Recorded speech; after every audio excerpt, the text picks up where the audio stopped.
You're on the mic with ST at Fight Fan Corner. I'm here with Dean. How you doing, guys? You Good? good? Yeah. What's happening? What's happening? Tell us a bit about Dillian Whyte, your brother, man. What's going on with him? Who's he fighting next? Obviously, the WBC sanctioned the fight with Dominic Breazeale. So we're just waiting. Hopefully, it won't go to purse bids.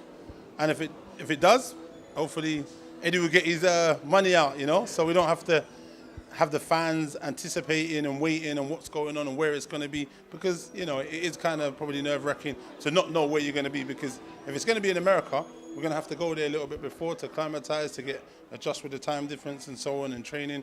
So, you know, the sooner, the better. It's been no secret that Dillian's been chasing Wilder for years now. Yeah. But also, he's been wanting to fight AJ. Notorious interview on Sky Sports where Dillian said that AJ didn't want to fight, they had no intention to fight, and they was going to fight Big Baby. We all know that he didn't want to fight. Let's be realistic about it.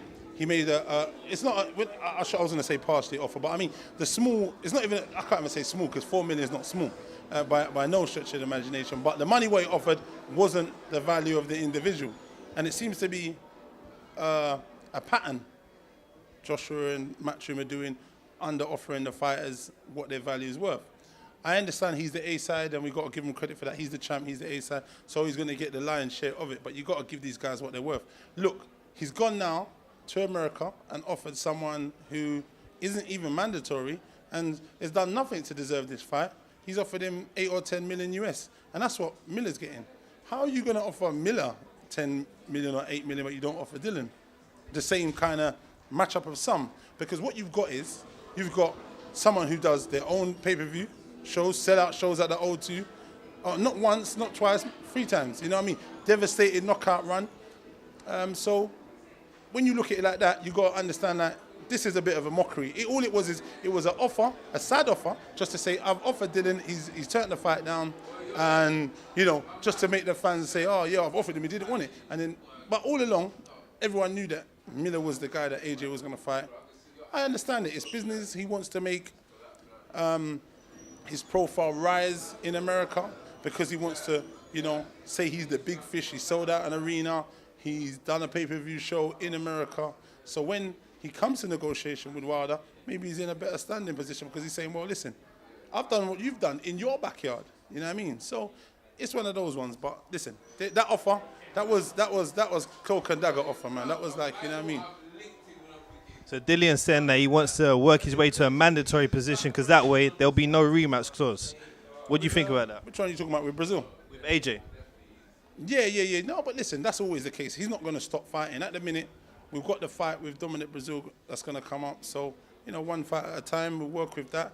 And then what that will do is that will leave no shadow of a doubt who is number one in the WBC. Because at the minute, you've got all this kind of weird, he's number one, but then Dominic Breazeale is mandatory. I don't get all the confusion. There's a lot of politics going on. There's a lot of politics with that. Even just with, you know, the WBAs and all the other sanctioning bodies have got their confusions. But what will happen now, that fight, I'm hoping, for the fans in the UK will get made. Eddie will get his checkbook out, and then the fans in the UK can get to see a fight and get to enjoy, hopefully, another devastating knockout, because Dominic Breazeale is there for a knockout.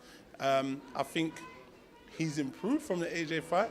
He's a big punch, he's a big old unit, and he comes and lets his hand go, and he's very, very tough also. You know what I mean? So it's, I think Eddie owes it to the public, the UK fans, to get that fight here, because he didn't deliver with AJ, and it was all fake. He never really wanted to get that fight done. So I think, you know, in the best interest of the fans and for Dillian to show as a promoter that you're doing your best, and, you know, you should get your checkbook out. Make sure the fight is here. Give these guys a big showdown in the summer at the O2 at home and try and get a big knockout again. You know what I mean? I understand that. Dillian Whyte was in America. There was rumors that he was meeting with Al Heyman, that the relationship between Eddie and Dillian's broken down due to this AJ situation. Can you give us a bit of an insight on, was he talking to other promoters? I don't know about that. Listen, we went out there, we got a great reception. You know, obviously he's done really well, so the fan base out there is, you know, they give us a lot of love. Obviously, we're speaking to various different people, but this is business, you know what I mean? You're in the business of looking after number one and make sure, you know, you just listen, keep your ear to the ground. And that's all it was. It was nice. We went to the fight.